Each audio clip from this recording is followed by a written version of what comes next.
than buying it outright na siguro masasabi kong pinagsisihan din talaga natin. Sobrang impulsive natin, gusto nating magkaroon agad, and at the same time hindi ka na kumuha ng iba pang opinion or nag-antay man lang, ayun ang mangyayari. Hindi naman siya entirely pang tito guys, di ba? Pang tito ba ang itsura niyan, di ba? Kahit naman siguro 20 years old ako, pag nakita ko to, magugustuhan ko pa rin yan. Kaso hindi na nga tayo 20 years old eh.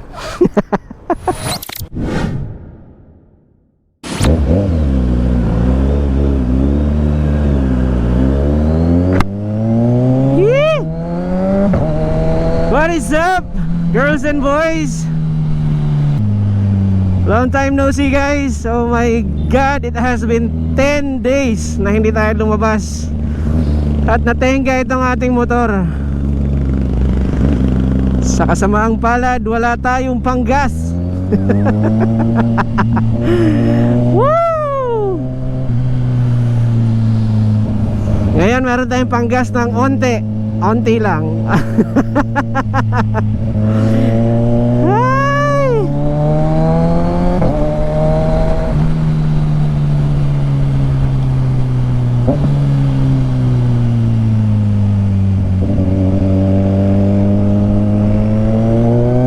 Thank you.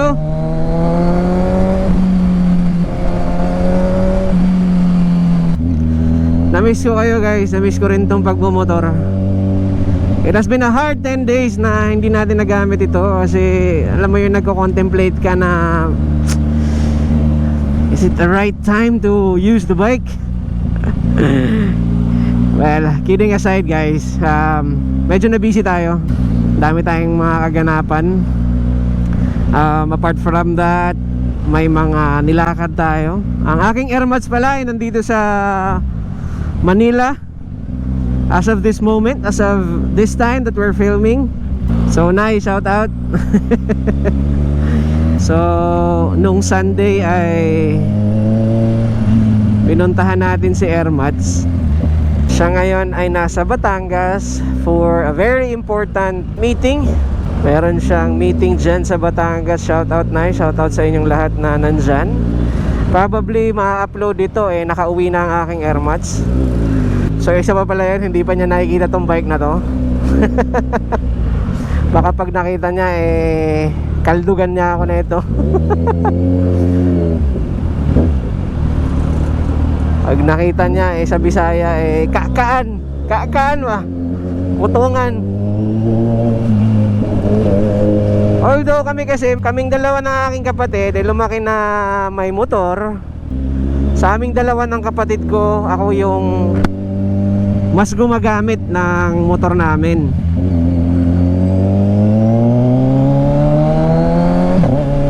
So alam naman ni Airmats na yung hilig ko talaga ay nasa pagmumotor. She's nothing against with my motorcycling, if there's such a word. Motorcycling. She's not against with my motorcycling or sa pagmumotor ko. Pero hindi pa niya kasi ito nakikita tong bike na to kung gaano to kalaki. So baka pag nakita niya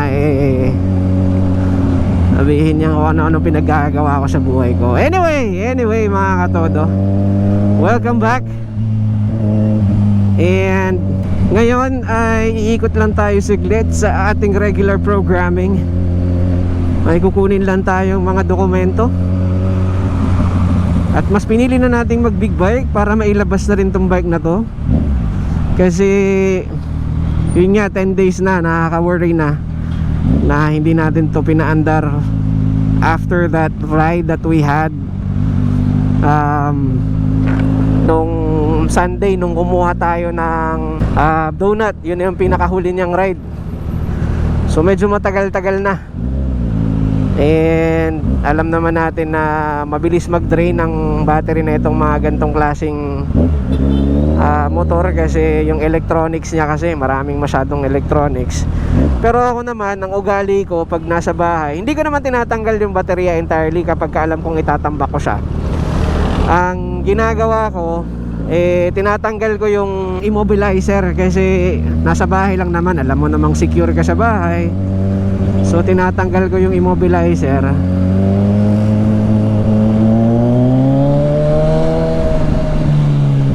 Hindi ko na siya ginagamit or naka-turn off siya kasi isang malaking bagay yon na nakakapag drain ng battery.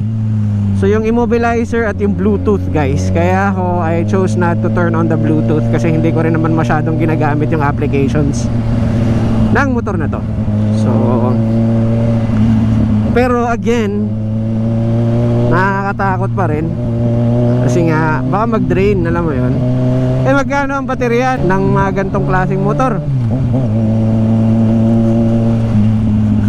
Parang nasa 5 to 6K rin ata. Oh dear Lord Jesus Christ, ang traffic. Huwag na tayo dyan. Bigay na natin yan sa mga lower CC brothers natin. Alam nyo bakit din ako, apart from malaki tong bike at yung kanyang wingspan nga, napakalapad. Kaya hindi rin ako basta-bastang sumisingit dito sa gilid. Kasi guys, yun nga, maliit tayo, no? Ang tingnan nyo naman yung edge nyan. Tingnan nyo yung edge nung daan. So napaka-uneven yan. Pag nagkamali ako ng paling, kunwari, naalanganin ako at pumaling ako dito sa right side, hindi ko naabot. So, sureball yan, natumba na yan. Kaya hindi rin ako basta-basta, as long as alam mo yun naman yun mafe-feel mo naman yun at magiging confident ka naman na kaya kong sumingit dyan. Pag wala akong ganong feeling, hindi ko na sinusubukan pa kasi mahirap na. Ipit ka talaga kung ipit kapag ka ganon ang mangyari. Ang dami ko na mga nakikitang ganong disgrasya ng mga big bike, kahit nga yung iba na abot nila kapag ka may mga uneven pavement na alam ko sa sarili ko, kapag ka naipatong ko at maalanganin ako, ayaw ko nang itry. Unang-una, nakakahiya. Nakakahiya na matumba ka dyan. Pangalawa, masakit kasi malamang may ipit tayo niyan. Tingnan mo naman to, babagsak sa isa sa mga paa mo, 235 kilos. Durog talaga, bali, durog, ganon. Itong free gloves na nakuha natin sa Sec Moto Supply, no, nung nabasa siya ng ulan, nagganyan siya. So hindi ko pa tinatry na linisin. Ano ba mga katodo? Can you recommend ko ano yung mga pwedeng pang linis natin ng leather? Kasi medyo ano siya medyo asiwa, diba? Nakita nyo yan? Comment down below kung ano yung mga pwede nating panglinis ng leather. Free to guys, kung sa mga hindi pa nakakaalam, no, nung bumili tayo ng helmet, libre itong gloves na to. Siguro nag-worth to ng mga 4,000 plus at binigay sa atin as free. Ito carbon Lodi yan. Saan ka pa, diba? Siguro assessing with all the accessories na ilagay natin sa bike, no? Kung ako tatanungin nyo, ano ba ang mga accessory na pinagsisihan natin?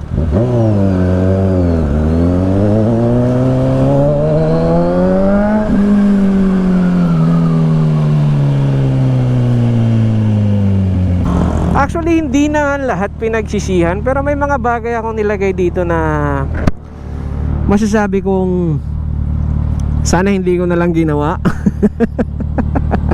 Isang bagay dito na siguro I overdid it. Kailangan naman siya sa mga rides natin, pero not as necessary, I would say.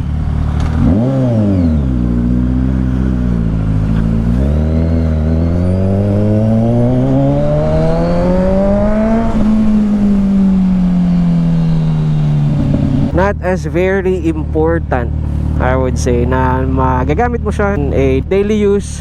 Overpriced siya na hindi ko pinag-isipan.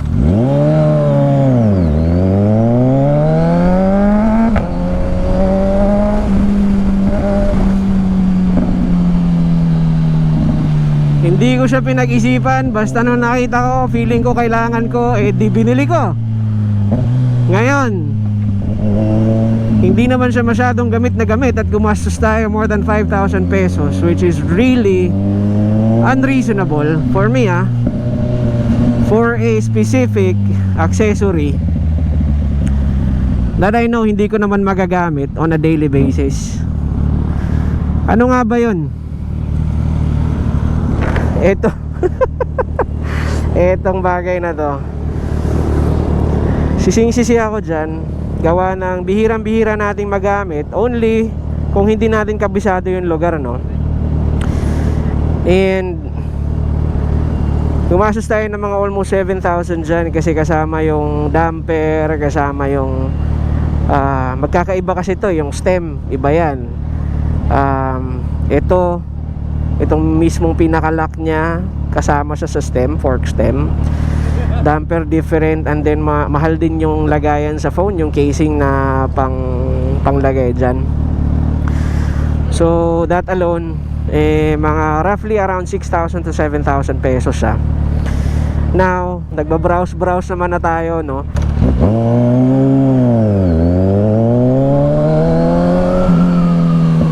Ngayon, nung nakita natin sa TikTok market something, anong tawag dyan? Basta yung mga bilihan. Nakita natin sa mga bilihan na makakabili ka na ito ng less than 500 even.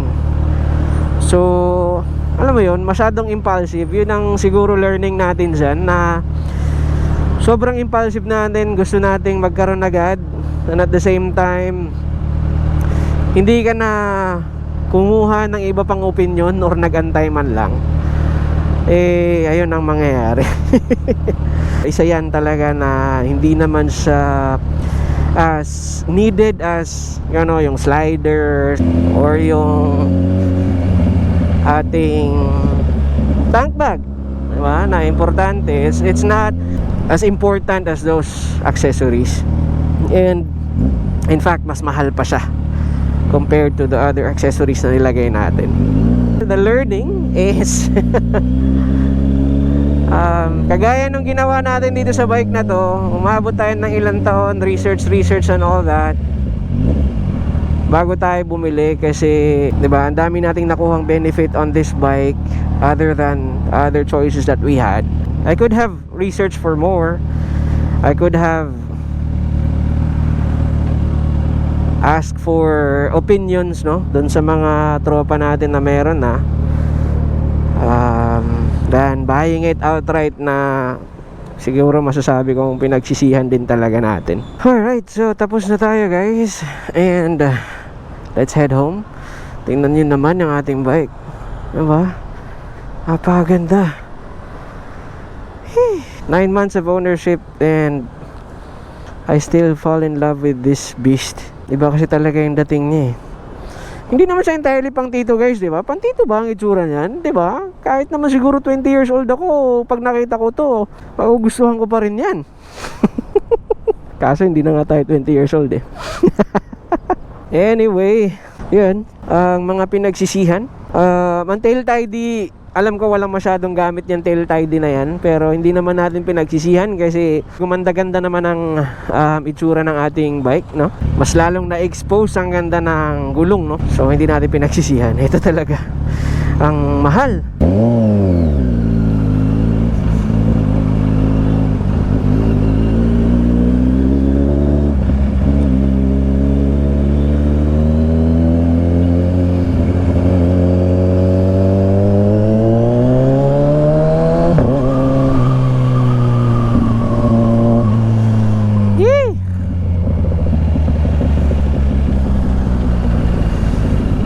It's 2:08 in the afternoon. It is incredibly hot kahit walang araw, but as always, it's fun to ride. So ikaw ba, Katodo? Comment your opinions below, no? Gusto ko lang marinig sa inyo na may mga accessories tayong pinaglalagay sa ating motor. Ikaw ba? Ano ba ang isa lang, kahit isa lang sa mga accessories mo na nilagay mo sa motor mo na masasabi mong pinagsisihan mo at napagastos ka, or kahit hindi ka napagastos, pinagsisihan mo lang, no? Mas maganda kung napagastos ka para tabla tayo. Para parehas tayo na nararamdaman. Naghanap ng ano no? Naghanap ng karamay. But anyway guys, comment your opinions down below. Pag-usapan natin yan para naman din ma-aware yung iba na alam mo yon, ano pala yung effect ng ganito ganyan. Kung pinalagay mo to sa motor mo, or may mas maganda pa ba dapat. Hindi to secluded sa big bikes lang mga katodo. Sa lahat to, small bikes, small cc bikes, scooters, big bikes. Abangan ko yan at mag-usap tayo. Alright?